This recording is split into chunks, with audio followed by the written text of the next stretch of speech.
Hello အားလုံးမင်္ဂလာပါ My Quick Podcast အနေကြိုဆိုပါတယ်ကျွန်တော်ပုံမှန်တော့ချင်းလုံးနဲ့ဒီ podcast ကိုပြောနေကြဖြစ်ပါတယ်ဒီညတော့ကျွန်တော်မြန်မာလိုနဲ့ကျူးစာပြီးတော့ပြောချင်ပါတယ်ဘာကြောင့်လဲဆိုတော့အခုအကုန်လုံးသိတဲ့အတိုင်းပဲကျွန်တော်မြန်မာပြည်မှာအခုဆိုတော့ March လ28ရက်နေ့စပြီးတော့ပေါ့နော်earthquake ငလင်လှောက်ပေါ့နော်ငလင်လှောက်တော့ကိုလူစနော်စုစုပေါင်း2000ကျော်ရှုံးတော့ပြီဆိုတာကျွန်တော်အကုန်လုံးသတင်းရကြမယ်လို့ကျွန်တော်ယုံကြည်ပါတယ်အိမ်တွေအများကြီးပြတ်တယ်လမ်းတွေအများကြီးပြတ်တယ်လူပေါ့နော်အသက်မရှုံးပေးမယ်နာကျင်ပြီးတော့ပေါ့အနာရတဲ့လူတွေအများကြီးရှိတယ်ဆိုအရန်ဝန်နေတဲ့ချိန်ကျွန်တော်တနိုင်ငံလုံးမြန်မာပြည်သားဘေးနေရာရောက်တဲ့လူတွေအကုန်လုံးကဝန်နေတဲ့ချိန်ဖြစ်ပါတယ်ကျွန်တော်ဒီညမှာဘာဖြစ်လို့ကျွန်တော်မြန်မာလူနဲ့ပြောချင်လဲဆိုတော့ကျွန်တော်အရေးကြီးတယ်ထင်လို့ကျွန်တော်စူးစမ်းပြီးပြောမယ်ကျွန်တော်မပြောခင်လေးမှာကျွန်တော်မြန်မာလူတိတ်မရဘူးဆိုတော့ကျွန်တော်စူးစမ်းပြီးပြောမယ်ဒါမဲ့စကလုံးလေးတွေပြီးတော့နည်းနည်း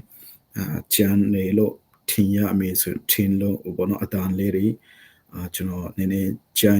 လိုက်မယ်ကျွန်တော်အဲ့ဒါကျန်လို့မဟုတ်ပါဘူးမြန်မာလူတိတ်မပြောတော့လို့ဖြစ်တယ်ဆိုတော့ကျွန်တော်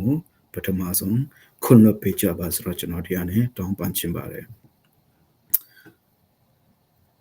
အကုန်လုံးတည်တဲ့အတိုင်းပဲကျွန်တော်မြန်မာပြည်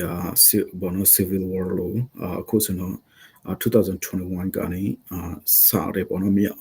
ဘူချောမူကြီးနော်ဘူချောမူကြီးမြေအောင်နိုင်ကဟိုအစိုးရတင်းလိုက်တော့အခုချိန်ထိကျွန်တော်သူ့ရဲ့ဘောနော် control အောက်မှာပဲကျွန်တော်နေကြရတယ်ဆိုတော့အကုန်လုံးတည်တဲ့အတိုင်းဖြစ်ပါတယ်အဲ့ဒီမှာဘောနော်ဒီမိုကရေစီလူချင်းလူတွေအကုန်လုံးဟာPDF နဲ့ဖြစ်ဘောနော်တိုင်းဒါဘောနော်လက်နက်ကန်တွေဖြစ်လက်နက်ကန်တွေအများကြီးပေါ်ထုတ်ပြီးတော့တိုက်ခိုက်မှုတွေဖြစ်နေတယ်ဆိုတော့ကျွန်တော်အကုန်လုံးတည်တဲ့အတိုင်းဖြစ်ပါတယ်โอเคအဲ့ဒါတွေကကျွန်တော်တည်နေတယ်ဆိုတော့အဲ့ဒီအကြောင်းကျွန်တော်ဒီနေ့ပြောချင်တယ်မို့ကျွန်တော်ဒီနေ့ဘာပြောချင်လဲဆိုတော့ဘာဖြစ်လို့ဒီဘူချောမူကြီးမီအောင်နိုင်ကဒီလိုကိုယ့်ရဲ့နိုင်ငံသားတွေကိုယ့်ရဲ့လူမျိုးတွေကိုယ့်ရဲ့နိုင်ငံဒီလိုဝန်နေတဲ့ချိန်မှာနိုင်ငံဘောနော်အိမ်နီးချင်းနိုင်ငံဖြစ်တကဘာလုံးကျွန်တော်တို့မြန်မာပြည်ကိုဝန်နေပေါ်လဲဆိုတော့သူတို့ရဲ့ဝန်နေကြောင်းခုလိုပေါ်ပြနေတဲ့ချိန်မှာဘာဖြစ်လို့မြောင်းနိုင်မြန်မာဘောနော်သူမကြိုက်တဲ့လူတွေသူရဲ့ power ကိုဘောနော်နည်းနည်းထိခိုက်မိလို့သူယုံကြည်တဲ့လူဘာဖြစ်လို့ဒီလိုမျိုးဝန်နေတဲ့ချိန်မှာဘုံတွေချတယ်တော့ပြစ်ခတ်မှုတော့လုပ်လေဆိုတော့ကျွန်တော်လုံးဝနားလေလို့မရအောင်လုံးဝနားလေလို့မရအောင်အဲ့ဒါကြောင့်အဲ့ဒီကြောင့်ကျွန်တော်ဒီညမြန်မာလူနဲ့ကျွန်တော်ကျူးစာပြီးတော့ပြောတော့ပါမယ်ကျွန်တော်ပြောတဲ့အတိုင်းပဲပြောမှဆိုမှတာဒီခွင့်လွှတ်ပေးပါဒါမဲ့ကျွန်တော်ပြောတာအကောင်အားလုံးကနားလေကြမယ်လို့ကျွန်တော်ယုံကြည်ပါတယ်ဆိုတော့ကုန်လုံးတည်တဲ့အတိုင်းပဲအခုဆိုတော့ report အရ DVB ပေါ့နော်အဲ့အနေ report အရဆိုတော့စစ်တကြိမ်လို့သူကအခုဖြစ်ပြီးတဲ့နောက်မှာ earthquake ပေါ့နော်ဒီငလင်းလောက်ကြုံနေတဲ့ချိန်ပြီးမှပဲစစ်တကြိမ်လို့သူကတိုက်ခိုက်မှုတွေလုပ်နေတယ်ဆိုတော့ကျွန်တော်တို့သတင်းရပါတယ်ဆိုတော့သူတို့လုပ်နေတဲ့နေရာတွေလည်းကျွန်တော်ဒီကနေပြချင်ပါတယ်ပေါ့နော်ဆိုတော့ဒီကတော့DVB ကနေကျွန်တော်ရထားတာဖြစ်ပါတယ်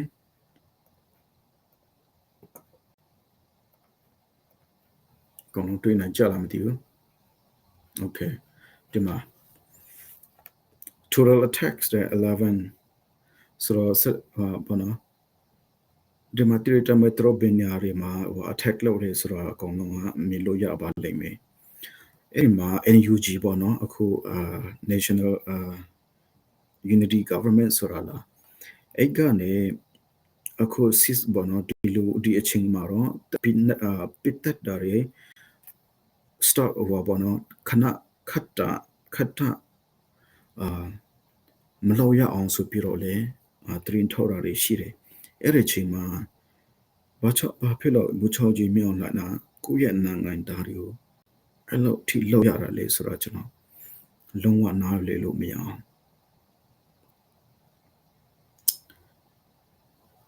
အခုဆိုတော့တိတဲ့အတိုင်းပဲမြန်မာပြည်ကိုနိုင်ငံအများကြီးကနေအိမ်နီးချင်းနိုင်ငံဖြစ်ပေါ့နော်ဒီတခြားနိုင်ငံကနေလေပိစာနဲ့ဖြစ်သူတို့ရဲ့သူတို့တဆွန်ပေါ့နော်အလိုမျိုး rescue မှာအလိုမျိုး crisis management တော့အတက်တဲ့လူကြီးဟိုသူတို့ရဲ့လူတွေကိုလည်းပို့ပြီးတော့မြန်မာပြည်ကိုရောက်ကြတယ်ဆိုတော့အဲ့ဒါဘူချုံကြီးမြောင်းနိုင်နိုင်ငံ international ကိုအလိုမျိုးဖိတ်ခေါ်လိုက်တော့အဲ့ဒါတော့အကောင်းတယ် international access ပေးတာတော့ကျွန်တော်မြန်မာအတွက်အကောင်းတယ်အဲ့ဒါဆိုတော့အဲ့ဒါကြောင့်အခုလိုမျိုးချိန်မှာကိုယ့်ရဲ့ယုံကြည်မှုမတူလို့ဘာသာမတူလို့ political ideology မတူလို့အဲ့ဒီဟာတွေအရေးကြီးမကြည့်သေးပါဘူးအခုချိန်မှာတော့ကျွန်တော်တို့ဘယ်သူကူညီနိုင်လဲကျွန်တော်တို့ဘယ်သူကူညီပေးမလဲဆိုပြီးတော့အကုန်လုံးကိုတကားဆက်ပြီးတော့ဖွင့်ဖို့အရန်အရေးကြီးနေတဲ့ချိန်ဖြစ်ပါတယ်ဆိုတော့မြောင်ကိုအဘူချောမူကြီးမြောင်လာဖက်ပြန်တော့မယ်ဆိုတော့ကျွန်တော်ပြောသလိုအခုလိုမျိုးနိုင်ငံသားတွေကိုပေါ့နော်အားပေးနေရမယ့်အချိန်မှာပြန်လေထူထောင်ကြီးကို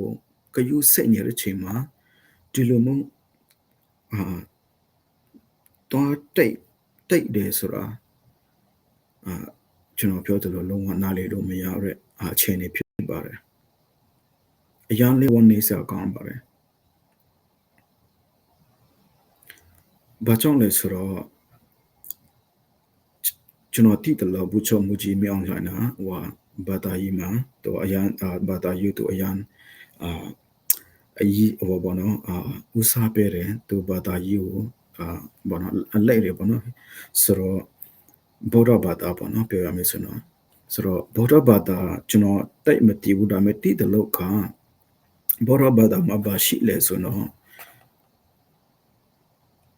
ဘောနော်ခေါင်းဆောင်တယောက်နိုင်ငံခေါင်းဆောင်တယောက်အနေနဲ့အရေးကြီးဆုံးကနိုင်ငံဘောနော်ကိုယ့်ရဲ့နိုင်ငံကျူဘောနော်ပူပွားပြီးတော့ကိုယ်နိုင်ငံမှာနေတဲ့နိုင်ငံသားအကုန်လုံးtheir well being ပေါ့နော်သူတို့ရဲ့ကောင်းစားမှုကအရေးကြီးဆုံးအလုပ်ဖြစ်ပါတယ်ကောင်းဆောင်အနေနဲ့အဲ့ဒါကိုဘောဓရဲ့ teaching တင်ကြားတဲ့တခုဖြစ်ပါတယ်ဆိုတော့မြောင်ဟန်လောက်ရချက်ကအခုအချိန်နေနဲ့ဆိုတော့ဒီဘာသာရေးနဲ့ကြည့်မယ်ဆိုရင်လည်းဘူချောမူကြီးမြောင်လှန်ဘာလဲpractice နေတဲ့ religion ပေါ့နော်အဲ့ကနေလည်းကြည့်မယ်ဆိုရင်လည်းသူကရှုံးနေတယ်ဆိုတော့ကျွန်တော်တရားနဲ့ပြောချင်ပါတယ် he has failed ပေါ့နော် religious နဲ့ပြောမယ်ဆိုရင်လည်းပြီးတော့နိုင်ငံသားအနေနဲ့ပြောမယ်ဆိုရင်လည်းဒီလိုမျိုးချိန်မှာအဲ့လိုမျိုးတိုက်ခိုက်မှုလုပ်တယ်ဆိုတာလုံးဝကိုနိုင်ငံသားရဲ့စိတ်နှလုံးထဲမှာရှုံးနေတယ်ဆိုတော့ကျွန်တော်ပြောချင်ပါတယ်ဆိုတော့အဲ့ဒါကိုဘူချုံမူကြီးမြောင်လာလေဒီအဲ့ဒီဘောဓဘာသာရဲ့တင်ကြားအရန်ကောင်းတဲ့တင်ပေါ့နော်တင်ကြားထားတဲ့ဟာကိုသူရှုံးနေတယ်ဆိုလဲသူလည်းတိမေလို့ကျွန်တော်ယုံကြည်ပါတယ်ဆိုတော့အခုလိုမျိုးချိန်မှာကျွန်တော်ပြောသလိုကျွန်တော်သူ့ရဲ့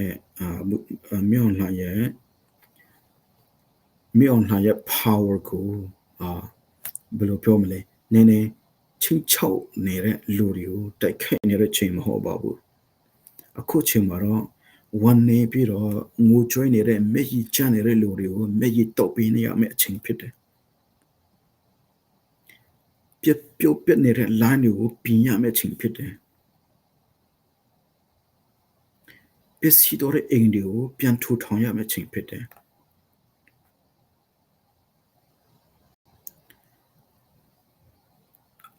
ပြီးတော့စိတ်ဝန်နေနေတဲ့လူတွေကိုခွန်အားပေးရမယ်အချိန်ဖြစ်ပါတယ် political gain power ရှာမဲ့အချိန်မဟုတ်ပါဘူးအဲ့တော့ကျွန်တော်ဒီတစ်ခေါက်တော့ကျွန်တော်အရန်စိတ်နာတယ်ပေါ့နော်တော့လုံးဝဆက်မကောင်းတော့ကျွန်တော်မြန်မာလိုကျူစာပြီးတော့ကိုပြောနေတာဖြစ်ပါတယ်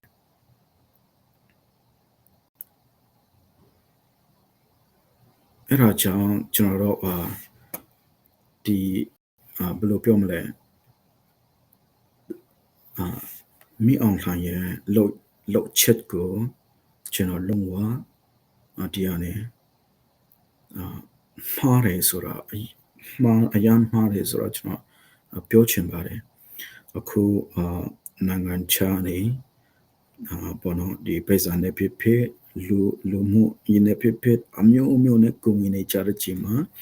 သူတို့ရဲ့ကုန်မှုကိုကောင်းလေးနဲ့တုံးစေချင်ပါတယ်တုံးမယ်လို့ကျွန်တော်တုံးဖို့လဲကျွန်တော်တရားနဲ့ဆုတောင်းပါတယ်အဲ့လိုမျိုးချိန်မှာအဲ့လိုမျိုးနိုင်ငံခြားနေအကူငွေပေးတဲ့ဟာရီနဲ့ကိုယ့်ရဲ့နိုင်ငံသားတွေကိုပြန်တိုက်ခိုက်ဖို့မလုပ်ပါစေနဲ့လို့ကျွန်တော်တရားနဲ့မလုပ်ပါစေနဲ့လို့ကျွန်တော်ပြောချင်ပါတယ်အရန်ဝန်နေဖို့ကောင်းပါတယ်ကိုယ့်ရဲ့ဒီအခုအချိန်နဲ့ကြည့်မယ်ဆိုတော့အိမ်နေချင်းပေါ့နော်ကျွန်တော်မြန်မာပြည်သူပြည်သားတွေကကိုယ့်ရဲ့အိမ်နေချင်း neighbors တွေကိုကူညီနေကြတယ်ကိုတက်နိုင်တယ်လို့ကူညီနေကြတယ်နိုင်ငံအိမ်နေချင်းနိုင်ငံတွေနဲ့နိုင်ငံခြားတွေကလည်းသူတို့တက်နိုင်တယ်လို့ကူညီပေးကြတဲ့ချိန်မှာတင်ပူချုံမှုကြီးမအောင်နိုင်ဘာလို့လို့ဘာဆရပေါ်လို့ဒီလိုမျိုးတိုက်ခိုက်မှုလုပ်လေဆိုတာလုံးဝနားလေလို့မရပါဘူးအရန်ဝန်နေပါတယ်ဝန်နေဖို့ကောင်းပါတယ်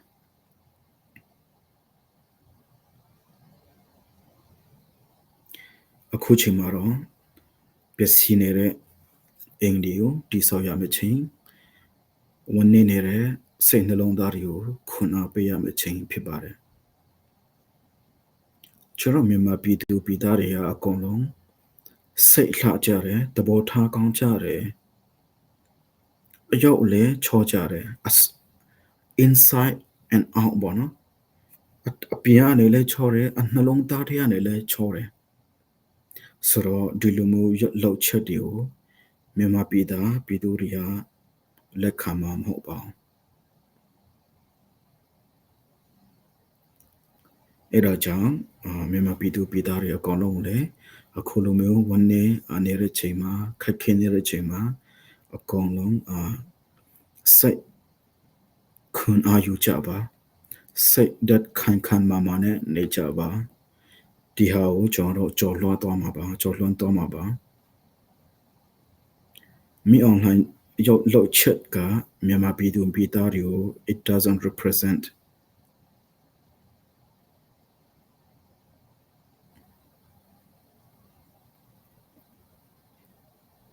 so he don't represent us သူရဲ့လောက်ချက်တွေကကျွန်တော်တို့မြန်မာပြည်သူပြည်သားတွေကို represent မလုပ်ပါဘူးဒီတိုက်ခိုက်မှုဆိုတာပူချောမှုကြီးမြောင်းလမ်းမတိပဲနဲ့ဖြစ်မဲ့ဟာမဟုတ်ပါဘူးသူခွင့်မပြုပဲနဲ့ဒီဟာဖြစ်မှာမဟုတ်ပါဘူးအဲ့တော့ကျွန်တော်ခုလို စိတ်မကောင်းလို့မြန်မာလိုနဲ့ကျွန်တော်ကျူစာပြီးတော့ပြောတော့တာဖြစ်ပါတယ်အကုန်လုံးကျွန်တော်ပြောတော့တာကိုနားလည်မယ်လို့ကျွန်တော်ယုံကြည်တယ်ကျွန်တော်ပြောသလိုပဲပြောမှားတာတွေစကားလုံးလေးတွေပေါ့နော်အမှားတုံးမှားတာတွေလေတုံးမှားတာတွေရှိလို့ရှိရင်လေခွင့်လွှတ်ပေးကြပါကျွန်တော်ပြောချင်တဲ့ဟာကျွန်တော်ဝန်နေကြောင်းကိုကျွန်တော်ဒီအနေနဲ့ပြီးတော့ပူချော်မှုကြီးမြောက်နိုင်လောက်ရချက်ကိုကျွန်တော်လုံးဝမမှန်ဘူးမဖြစ်တင်ဘူးဆိုတော့ကျွန်တော်ပြောချင်လို့ပြပါတယ်နောက်မှအရှိမဖြစ်တဲ့တိုက်ခိုက်မှုတွေအဲ့ဒါတွေကပြဿနာတက်ကျွန်တော်ထင်တာမဟုတ်ဘူးနောက်မှဖြစ်လာမယ့်ဟာလေးကိုလည်းကျွန်တော်ပြောချင်တာမဟုတ်ကျွန်တော်အခုဖြစ်နေတဲ့ဘောနော်ငလင်ကြောင့်ခက်ခဲနေတဲ့အချိန်မှာဒီလိုမျိုးတိုက်ခိုက်မှုလုပ်နေဆိုတာ it just တော်လို့ကိုမရဘူးဆိုတော့ဘူချုံမူကြီးမြောင်းနိုင်ကိုယ့်နိုင်ငံသားတွေကိုစိတ်နှလုံးစီးရဲနေတဲ့လူတွေကိုခုနပေးပါခုချိန်မှာပစ္စည်းတော်တဲ့လမ်းနဲ့အိမ်တွေကိုတိဆောက်ဖို့in us စိတ်ပေးရမယ့်ချိန်ဖြစ်ပါတယ်မြန်မာပြည်သူပြည်သားအားလုံးကျန်းမာချမ်းသာကြပါစေဒီကနေ့ကျွန်တော် Micro Podcast ကိုကြည့်ရှုပေးတော့တဲ့လူတွေကပြည်သူပြည်သားတွေအားလုံးကိုကျွန်တော်ဒီကနေ့ကျေးဇူးတင်တယ်လို့ပြောချင်ပါတယ်အခုခက်ခဲနေတဲ့ဟာတွေအကုန်လုံးကျွန်တော်တို့ကြော်လွှားသွားမှာပါမကြခင်မှာစိတ်အင်အားထားကြပါကျွန်တော်ပြောလို့ပဲမြေအောင်လောက်ရချက်ကမြန်မာပြည်သူပြည်သားတွေကိုrepresent မလုပ်ပါဘူးအဲဒါကြောင့်မြန်မာပြည်သူပြည်သားတွေအားလုံးနေတဲ့ကိုနေကြတဲ့နေရာတွေအားလုံးမှာပျော်ရွှင်အောင်ပြီးတော့ဒါစိတ်ချမ်းသာပြီးတော့နှလုံးဘောနော်စိတ်နှလုံးခံခိုင်မဲနဲ့နေပြီးတော့ကိုတက်တလို့အခုလိုခက်ခဲနေတဲ့ချိန်မှာကိုငေးကြပြောလဲကျွန်တော်တရားနဲ့တိုက်တွန်းချင်ပါတယ်အားလုံးကိုကျေးဇူးတင်ပါတယ်နောက်မှပြန်တွေ့ကြမယ်